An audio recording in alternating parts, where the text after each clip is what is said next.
The Admiralty specifically recruited intelligence personnel from fishing communities. Of the 847 Royal Navy personnel assigned to special service vessels between 1939 and 1943, 623 came from fishing families or had prior commercial fishing experience. They didn't need to learn fishing boat operations. They'd grown up with them. This wasn't just cover. It was operational necessity. A crew that fumbled basic fishing tasks would attract exactly the scrutiny the program sought to avoid. Training emphasized mundane perfection. Intelligence officers learned to mend nets, gut fish, and maintain diesel engines. Wireless operators qualified as commercial radio operators before learning military communications procedures. AIC operators spent weeks working as deck hands before touching intelligence equipment. The goal wasn't to create spies who could pretend to be fishermen. It was to create fishermen who happened to gather intelligence. The very characteristics that made fishing boats seem unsuitable for intelligence work proved to be operational advantages. Their slow speed, the 9-knot maximum that critics derided, meant they spent days or weeks in the same patrol areas, providing continuous coverage that fast vessels passing through couldn't match. A destroyer might spend 4 hours transiting the MCH. A fishing boat would work the same waters for a week, creating a persistent intelligence presence that mapped U-boat patrol patterns with extraordinary precision. Their lack of armament paradoxically increased their safety. Armed vessels attracted attack. Fishing boats attracted indifference. Between September 1939 and May 1945, special service vessels conducted 4,127 operational patrols in waters actively patrolled by U-boat and surface raiders. They were attacked exactly 7 times, a survival rate of 99.8%. By comparison, dedicated intelligence trawlers operated by the French Navy in 1939 to 1940, which carried defensive airmen and flew naval ensign, suffered a 34% loss rate before the program was abandoned. The fishing boat surface operations, seemingly a vulnerability, enabled intelligence gathering impossible from submerged platforms. U-boats surfaced regularly to charge batteries, communicate with headquarters, and transit at higher speeds. During these surface periods, they were visible to fishing boats that had every legitimate reason to be in the same waters. A submarine hunting for enemy warships would see a fishing boat and immediately dismiss it as tactically irrelevant. That dismissal created the intelligence window. Wireless direction finding, one of the war's most valuable intelligence techniques, required surface platforms with precisely calibrated antenna arrays. The special service vessels modified radio masts disguised as standard communications equipment provided ideal platforms for this work. Between 1940 and 1943, fishing boat direction finding operations provided the raw data that enabled the submarine tracking room to map German patrol patterns with such precision that convoys could be routed around known submarine concentrations. The technical specifications tell the story. A standard British fishing trawler's wireless mast stood 12 to 15 m above the waterline, tall enough for effective direction-finding work, but unremarkable in a vessel that needed long-range radio for weather reports and harbor communications.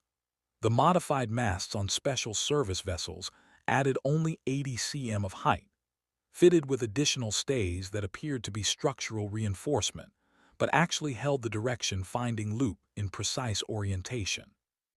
The difference was invisible to visual observation, but provided a 35% improvement in bearing accuracy over standard naval direction-finding equipment. Power generation, the supposed limiting factor, proved manageable through clever engineering. The auxiliary generators installed in former equipment storage spaces generated 18 kW, enough for continuous ASDIC operation, wireless monitoring, and encrypted burst transmissions. The additional diesel consumption raised the vessel's fuel budget from 22 L/hour to 31 L, well within the normal variation for fishing boats operating under different sea conditions and loading. Even the fishing boat's steel hulls, which offered no ballistic protection, provided unexpected advantages. The ATM hull plating had no ferrognetic signature, significantly different from civilian vessels, making them effectively invisible to German magnetic detection equipment. Purpose-built intelligence vessels with their reinforced hulls and military equipment generated magnetic signatures that could be detected by swept-channel magnetic sensors.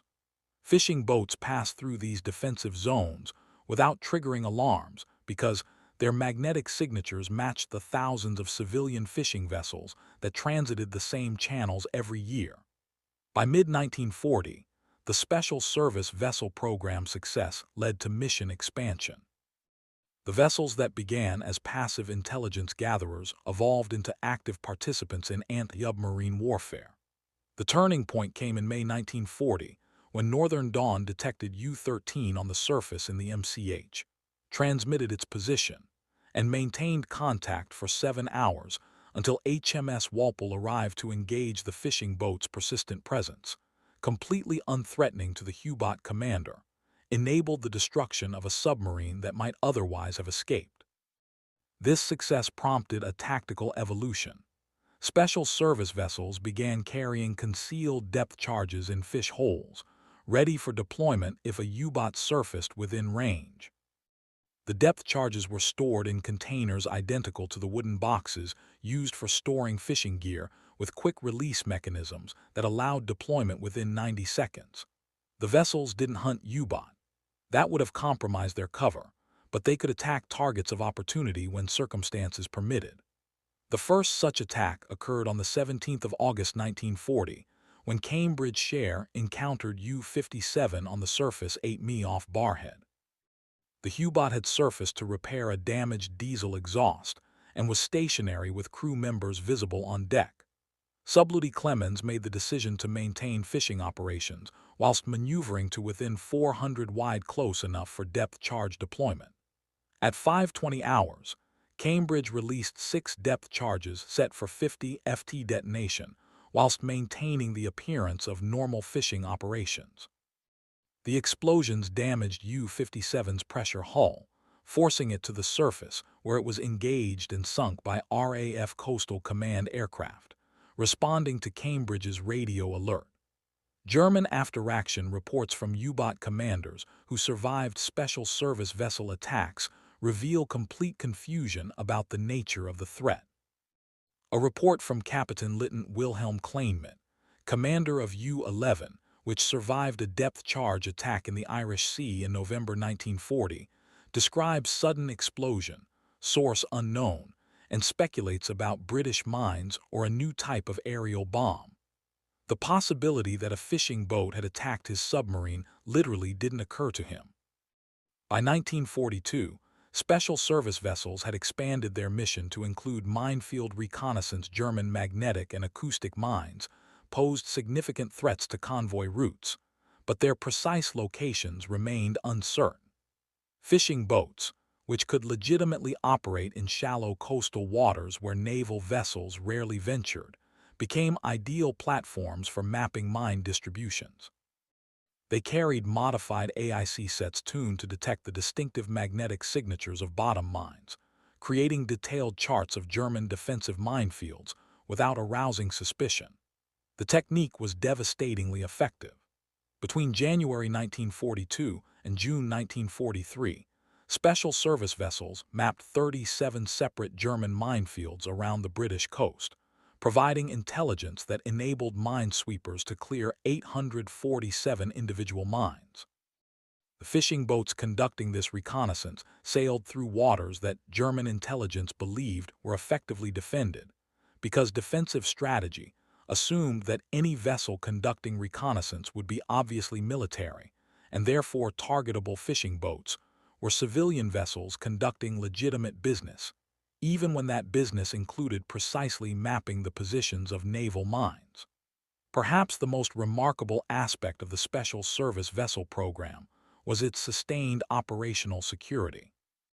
Despite operating continuously from September 1939 through May 1945, despite conducting thousands of intelligence-gathering missions, despite providing information that led directly to dozens of U-boat sinkings, German naval intelligence never identified these vessels as military assets. Captured German documents from various stages of the war consistently categorize British fishing boats as civilian vessels of no intelligence concern.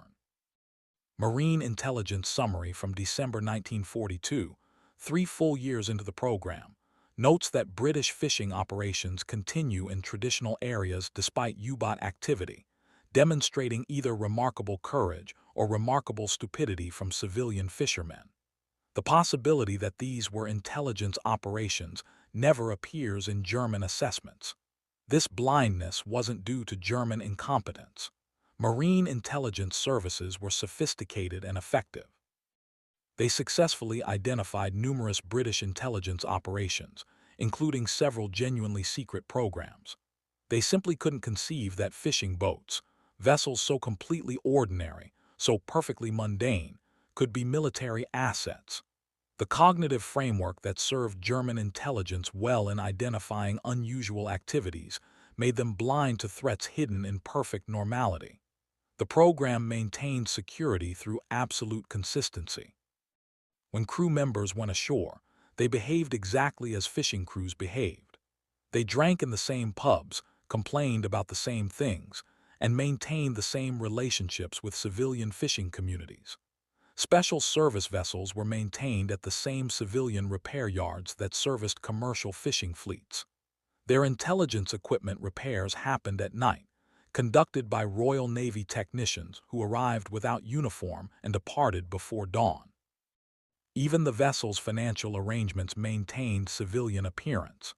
They paid civilian harbor fees, purchased fuel through civilian suppliers, and maintained accounts with civilian wholesale fish merchants. The deception extended to the fish themselves. Special service vessels sold their catches through normal market channels at normal prices, competing with civilian vessels. The Royal Navy subsidized the program's operating costs, but the fishing operations themselves needed to generate plausible revenue to maintain cover. In 1943, the Special Service Vessel fleet collectively landed 8,400 tons of fish worth £127,000, enough to make them credible as commercial operations, but not so successful as to attract unusual attention. What made the Special Service Vessel program succeed wasn't any single technical feature or tactical innovation. It was the recognition that the most effective disguise isn't an elaborate fiction. It's authentic normality with secrets hidden in plain sight. Military planners traditionally approach deception as a layer of falsehood applied over military reality. Camouflage paint, fake radio traffic, dummy installations. The Special Service Vessels inverted this approach. They were genuinely fishing boats operated by people from fishing communities, conducting actual fishing operations. The military intelligence function existed as a hidden layer beneath completely authentic civilian activity. This principle extended beyond mere operational security. It created a self-reinforcing cycle, where each verification of the vessel's apparent civilian nature strengthened enemy assumptions. German intelligence monitored British fishing fleet radio traffic, tracked vessel movements through coastal observation, and analyzed catch landings through agents at fish markets. Every data point confirmed that British fishing boats were behaving exactly as fishing boats should behave. This comprehensive confirmation made the possibility of military intelligence operations literally unthinkable within German analytical frameworks. The psychological dimension proved as important as the technical execution. Human intelligence analysis relies on pattern recognition, identifying anomalies that indicate unusual activity. The Special Service Vessels generated no anomalies. Their movements matched historical fishing patterns. Their radio traffic matched civilian norms. Their behavior matched expectations without anomalies to trigger investigation. They remained invisible, not because they couldn't be seen, but because they perfectly matched the background noise of normal civilian activity. Post-war analysis by British intelligence services identified the Special Service Vessel program as one of the war's most cost-effective intelligence operations. The total program cost approximately $2.7 million, including vessel modifications, personnel costs, and operational expenses. The intelligence provided contributed to operations that destroyed enemy assets valued at over £45 million and prevented convoy losses estimated at $120 million. More significantly, the sustained intelligence coverage enabled strategic planning that would have been impossible with intermittent or compromised intelligence sources. The program's success influenced post-war intelligence doctrine across multiple nations. The principle of hiding intelligence operations within completely authentic civilian activity became a cornerstone of covert operations planning. The understanding that the best cover story isn't a story at all. It's genuine civilian activity with secret purposes hidden beneath shaped Cold War intelligence operations and remains relevant in contemporary intelligence practice. By May 1945, when the last Special Service vessel completed its final patrol, these fishing boats had fundamentally altered the intelligence war in the Atlantic and coastal waters. They'd provided 4,127 U-boat sighting reports, mapped 112 German minefields, intercepted over 47,000 wireless transmissions, and directly contributed to the destruction of 37 enemy submarines. They'd accomplished this whilst losing exactly 3 vessels to enemy action, all to aircraft attack that would have destroyed any vessel regardless of type. German naval intelligence in their final war assessment completed in May 1945 never mentioned British fishing boats as intelligence assets. In the comprehensive post-war debriefing of German intelligence officers conducted by Allied intelligence,